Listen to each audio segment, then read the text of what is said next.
Today I bought something totally different at Spar Rewelse for $29.99. Oreo Bits or BTS, I don't know how to pronounce it. Brown sugar pancake flavored biscuit. So yeah, it's only the taste, we know what the texture of Oreos is like.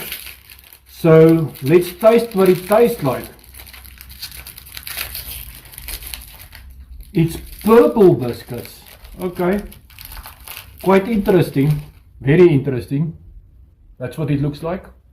I can't really explain the smell, but it smells like hazelnut to a certain instance. Here goes.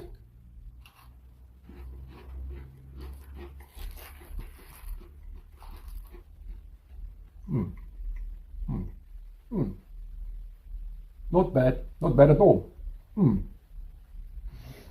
For me, not as nice as the normal Oreo cookies, but I'll rate these an 8 out of 10. Thanks guys, love you all, till next time.